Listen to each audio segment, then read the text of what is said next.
Hey y'all, oh my goodness, somebody is dead. Alright, so before I get there, let me just say this. I think EJ is alive, okay? And the reason, this is my theory, right? So, in today's episode, Sammy was telling John and Marlena that she was going all over the world looking for information about EJ through the letter that he gave her earlier these last few months, or should I say last month, right? And so she was just catching them up on what she's been up to. And when she met one of the pastors that she was familiar with EJ, he gave her a Bible. And in the Bible, there was a list of their wedding stuff or their information with their children.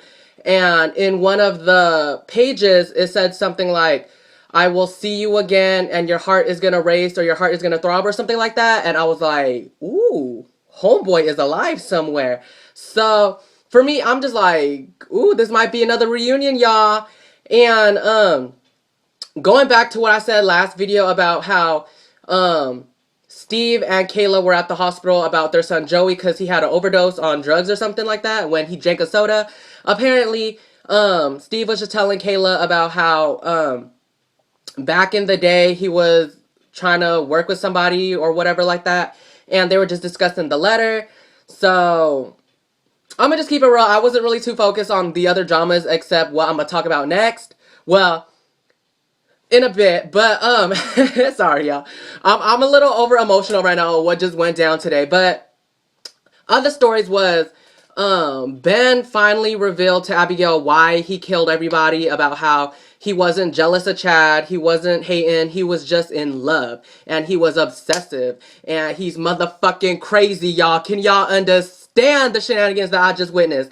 Basically, homegirl was still chained up in the motherfucking bed, like, girl, her hand was just raised, and he was making out with her ass and was like, oh, I'm gonna take the handcuff off you, and we about to make love.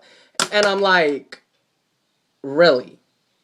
You know, boo-boo, that's technically abusive right there. Like, you basically making her your sex slave, boo-boo, and that ain't cool. Like, oh, hell motherfucking no.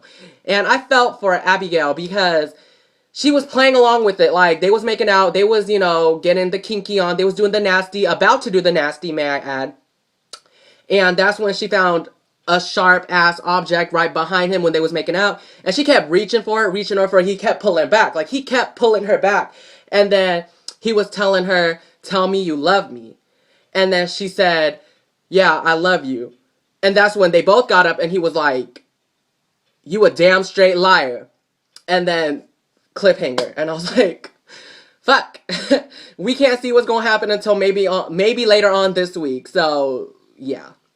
But anyway, wait, before nah, hell no, there's one more thing. And I'm sorry, y'all, I keep acting like this, and this. Well, when I'm trying to save my moment for the end. But before I get there, another thing was, Chad, on the other hand, was behind bars. I felt so sorry for him because he still looked out of place. He still looked like he was going through amnesia.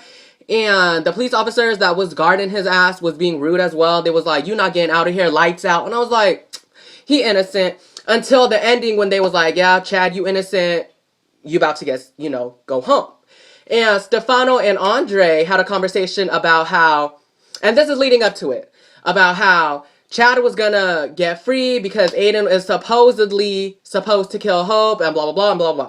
Now, my motherfucking OMGINA, oh my goodness, oh what the fuck just happened?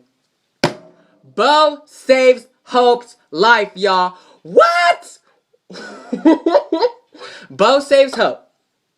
And Aiden is dead, honey. Thank motherfucking goodness that motherfucking pansy is dead, honey, because he was nothing but a manipulator and a coattail rider and a motherfucker who acted like he was in love, but real motherfucking talk. He was just hoping to get Hope's money and get into her pants. That was basically his whole motive. And I feel so sorry for his son because it's like, damn, my dad gets married, he ends up dead, and supposedly he's the necktie killer. So fuck. And Rafe, on the other hand, is confused because he knew it wasn't Chad, but then when Hope and Bo were telling him and the other officers that Aiden tried to kill Hope, he was like, it don't make sense. How could you do this? And even Hope, when she found out that everything was clear, she was pissed off at Bo, like, why are you here now? What the fuck? And Bo was still, I live for Bo. He's trying to calm his ex-wife or future wife or whatever the hell they was back in the day down. And I got mad love for him for that. And she was screaming at Aiden's body, like, how could you? Why would you do this? And even Rafe under his skin was like, why would you? I thought you were one of the good guys. So I feel for them because in the end of the day, it's not Aiden, but you know what? Let's just point the finger to him so Chad could be free, you know?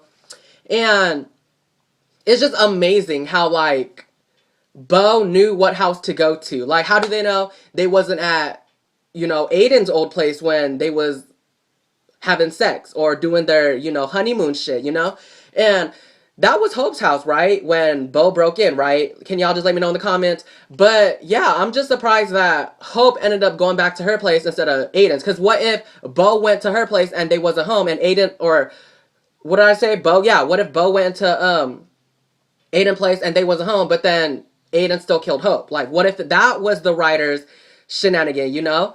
So today's episode was really juicy. I'm gonna give it that. It was a lot of wow. Like, hopefully by tomorrow, Chad gets the hell out of jail because they just told him that he's a free man, that it was Aiden the whole time, when technically it wasn't. Everybody knows it's Ben. But yeah, this was a pretty juicy episode, y'all. And I waited all weekend for this. So somebody's dead and it had to be Aiden. So bye-bye.